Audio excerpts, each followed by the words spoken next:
Shh. Shh. Shh.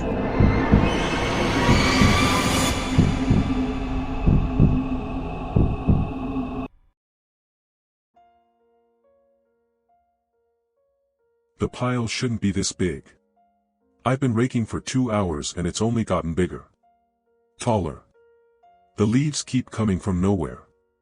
My yard has 3 trees. Small ones. This pile is 30 feet across and 8 feet tall. Big enough to hide a car. Big enough to hide anything. My son jumped into it while I was almost done raking. I heard him laughing. Then suddenly he stopped. Jacob, I called him as I was pulling leaves away by the armful. They're wet. Sticky. They smell like basement mold and something worse. Something meaty. My hands hit something solid. Not ground. Something that gives slightly under pressure. Something warm. I pull more leaves away. It's a face. But not Jacob's face. It's a man I've never seen before. Eyes open. Mouth stuffed with leaves. He's been dead for days. Maybe weeks. The leaves have started growing through him. Stems pushing through skin. Roots in veins.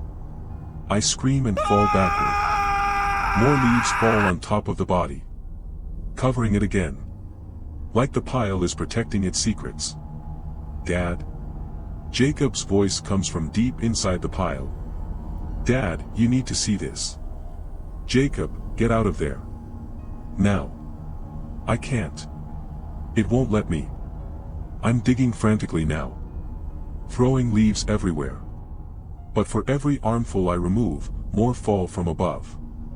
From trees that don't exist. From a sky that's getting darker even though it's only 3 in the afternoon. I find another body. A woman this time. Then another. A teenager. Then a child younger than Jacob. All positioned like they're sleeping. All decorated with leaves like burial shrouds. All being consumed slowly by the pile. The pile is eating them. It's beautiful down here, Jacob says. His voice is muffled. Distant. It's like a whole world. Made of leaves. They talk to me. They show me things. I find his shoe. Then his jacket. But no Jacob. The clothes are empty. Positioned carefully. Like he stepped out of them and kept going deeper. Something moves at the bottom of the pile. Something bigger than my son. The leaves shift and part. I see it. It's made of autumn. Every dead leaf from every fall that ever was. Compressed. Animated. Shaped into something that's almost human but not quite. Too many joints. Too many angles. Its face is a mask of yellow oak leaves. Its eyes are knots in wood that shouldn't have eyes. The pile accumulates, it says with a voice like wind through branches. Every leaf that falls. Every rake full gathered. They all come here eventually. To the source. To the beginning. Where's my son? It gestures with an arm that's more suggestion than solid. He's becoming part of the collection. Like all who enter. Like all who will enter. The pile shifts again. I see Jacob now. He's waist deep in leaves. Being pulled down slowly. Gently. His expression is peaceful. Dreamy. Like he's being rocked to sleep. It's okay, Dad, he says. I understand now. Every fall, we rake the leaves. We gather them. We make piles. But where do they go? Where does any of it go? The dump. The compost. Jacob, focus. He shakes his head. No. It all comes here. To the mother pile. She's been growing since the first tree dropped the first leaf. She's the autumn that never ends. The decay that feeds everything. The thing made of leaves steps closer. I try to run but my feet are covered in leaves now. They're crawling up my legs like insects. Getting under my clothes. getting into my mouth when I try to scream. Every town has a mother pile, it says. Someone's yard. Someone's woods. Somewhere forgotten. We grow in secret. We wait. And when we're big enough, we take what we need. Bodies make excellent fertilizer. I'm being pulled down now. Into the pile. Jacob is already chest deep. He's still smiling. Still peaceful. The leaves are going into his nose. His ears. Filling him up from the inside. I fight. Claw. Scratch. But there's nothing to fight. Leaves aren't solid. Aren't killable. They just keep coming. Keep filling. Keep suffocating. I'm in the pile now. Fully in. The world above is just a memory. Down here is darkness and the smell of rot and the sound of rustling. Endless rustling. Like a million whispers all saying the same thing, stay. Decay. Feed us. I can see other bodies around me. Dozens. Hundreds. All at different stages of decomposition. The leaves grow through them. Use them. Spread them out like fertilizer. Jacob is next to me now. We're both being digested slowly. He takes my hand. It's not so bad, he says. We'll still be together. Just different. Part of something bigger. The leaf creature looms over us. Every autumn, more leaves fall. More people rake. More piles grow. We are patient. We are eternal. We are the price of seasons changing. I try to speak but my mouth is full of leaves. I try to breathe but my lungs are full of leaves. I try to think but my mind is full of leaves. Everything is leaves. I am leaves. We are leaves. The pile sighs contentedly and settles. On the surface, in the normal world, a man walks by. Sees the massive leaf pile. Smiles and thinks, someone's been busy. He doesn't see the hand poking out of the side. Doesn't see the eyes watching from between the layers. Next week, his kids will jump in the pile. The mother pile is always hungry. Fall is always coming. And everyone rakes eventually. We wait in the rustling darkness.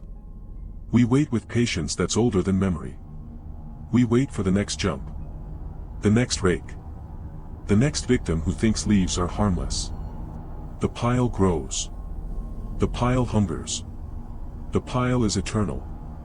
And autumn never really ends. Not here. Not anymore. Not for us.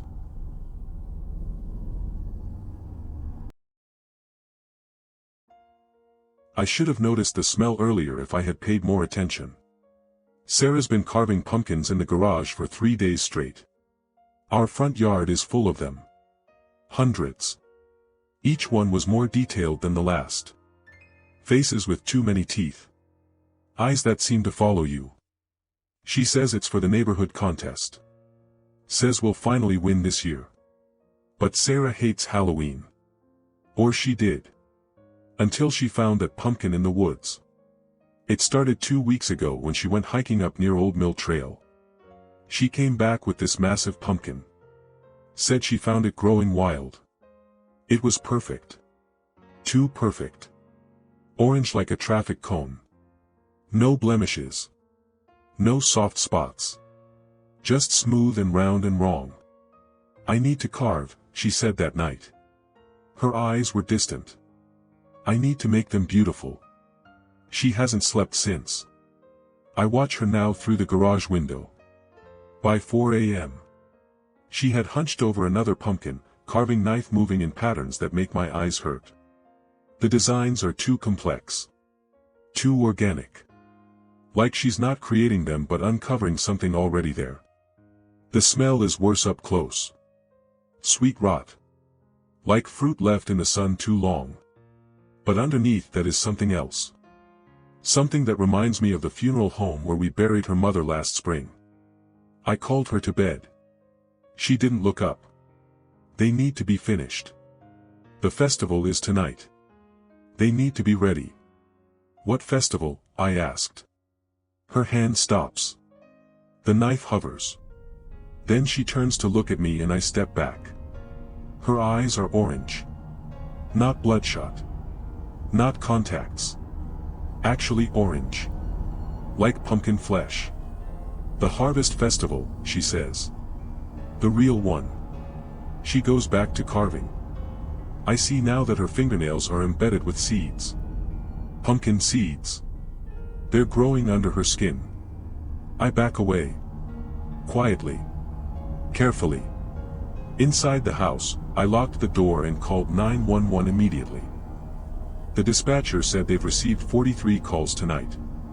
All saying the same thing. People carving. Can't stop carving. Eyes turning orange. Sir, stay inside. Lock your doors. Don't let anyone in. Especially not if they're carrying pumpkins. The call cuts off. I look out the front window. Our street is glowing. Every house has pumpkins out front. But they weren't carved this afternoon. I know because I checked. Now they're all lit up. Candles burning inside. But the light is wrong. Too orange. Too alive. And the faces. They're all the same face. Every single jack-o'-lantern on the street. The same twisted smile. The same triangular eyes. The same expression of hunger. Sarah appears on the front porch. She's carrying another pumpkin. She places it on the steps. Lights it. Then turns to look at the house. At me. Come out, Michael. It's time to carve. Other people are emerging from their houses. The Johnsons. The Martinez family. All carrying pumpkins. All with orange eyes. They're placing them in a circle around our house. Lighting them one by one. The chanting starts. Low. Rhythmic. Words that sound like English but aren't. The pumpkins' glow intensifies. The faces on them start to move. Mouths opening wider. Eyes blinking. Something moves inside them. Something that spills out like liquid smoke. It takes form in the center of the circle. Tall. Impossibly tall. Made of vines and pulp and seeds. Its head is a carved pumpkin the size of a car. The candle inside burns with black flame. The Pumpkin King, Sarah says with reverence. He comes every 70 years. Takes a town. Makes it his. We're blessed. We're chosen.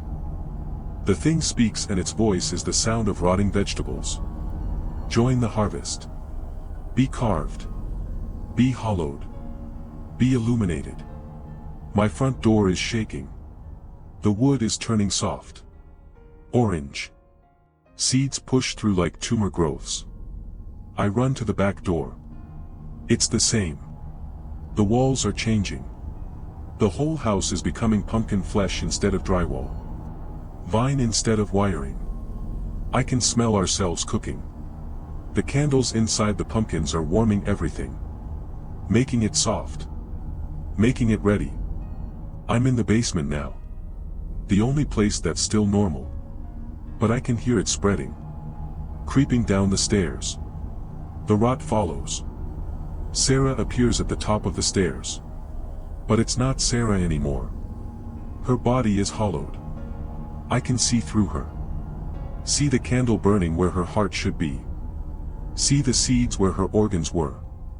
It doesn't hurt, she says. After the carving. After you accept it. It feels like relief. Other hollowed people appear behind her. Neighbors.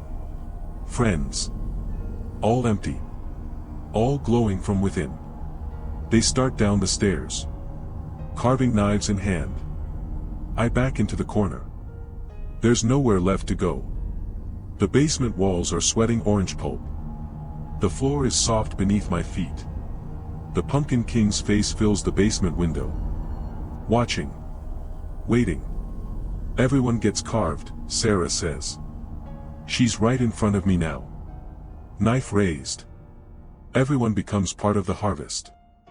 That's what Halloween really is. That's what it's always been. The knife cuts. I feel it. Feel myself opening. But she's right. It doesn't hurt. It feels like relief. Like finally understanding a joke everyone else got years ago. The candle is placed inside me. I light up. From the inside out. I can see through my hands now. See the flame dancing where my ribs used to be. We walk up the stairs together. All of us. The hollowed town. We take our places in the streets. Smiling our carved smiles. Burning our black flame candles. Waiting.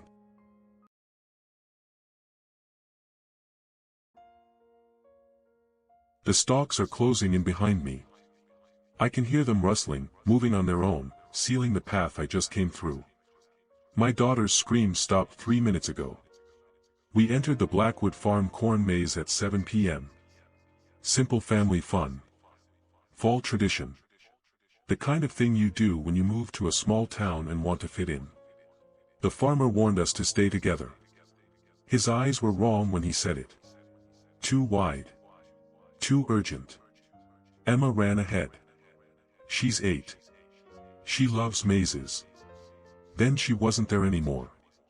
I'm running now, phone dead, flashlight beam swallowed by the darkness between the stalks. The corn is 12 feet tall. Maybe taller. It shouldn't be this tall in October. The leaves scrape my arms like fingernails. They leave marks. Emma. My voice cracks. Something laughs in the stalks to my left. It sounds like my daughter, but the pitch is wrong. Too low. Too knowing. I turn right. Dead end. The corn is braided together like a wall. I turn back, but the path is gone. Just corn. Just darkness. Just that laughing.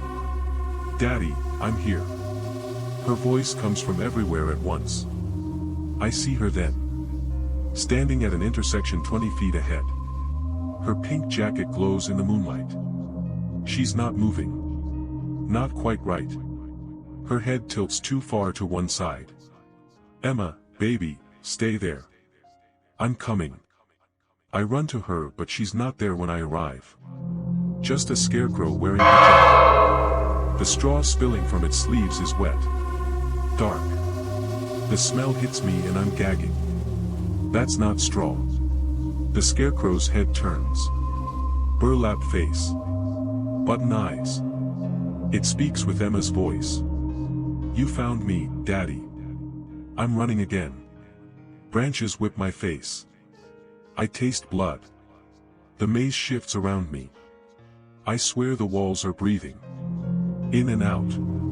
In and out. Like lungs. I find a clearing. A circle of scarecrows. 12 of them. All wearing clothes I recognize from missing person posters in town. The sheriff's son. The librarian. The couple from the grocery store. They're all turning to look at me. The maze keeps what it catches, one says with the sheriff's voice. We're part of it now. We feed the harvest. The corn behind them rustles. Something massive moves through it. Something that makes the scarecrows look small. The stalks bend and crack. The smell of rot gets stronger. I see it then. The thing that tends the maze. It's made of roots and bones and corn silk hair. Its face is a jack-o'-lantern carved into a skull. Real skull. Human skull. The candle burning inside flickers with green flame. Your daughter accepted our offer, it says. Its voice is whined through dead leaves. She wanted to stay. Children always do. The maze is eternal. The maze is beautiful. The maze is hungry. Where is she? I'm crying now. Don't care. It points with a finger made of twisted roots. Behind the scarecrows is a stalk larger than the others. Pink fabric is woven into it. Growing from it. Part of it. Emma. I'm happy here, Daddy. Her voice comes from the stalk. From inside it. The maze showed me what it's like to be free. To grow forever. To never leave. The thing steps closer.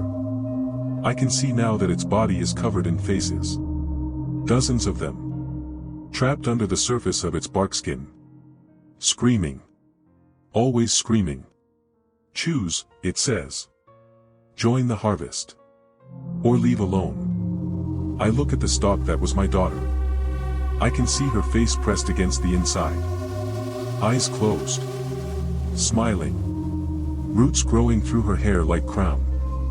I can't leave her. The thing nods. Almost sad. They never do. The stalks grab my ankles. They're warm. Alive. They pull me down into the soil. I'm being planted. I can feel roots pushing into my skin. Finding veins. Drinking. The last thing I see is the moon above the corn. Then the stalks grow over me. Braiding together. Sealing me in. The darkness is warm. Comfortable. The maze whispers secrets in a language older than words. I feel Emma nearby. Connected. We're growing together now. Father and daughter. Forever. Next October, when travelers pass through, we'll invite them to the festival. We'll show them how to carve. How to be carved. The harvest is eternal. The pumpkins are patient. And the Pumpkin King is always hungry.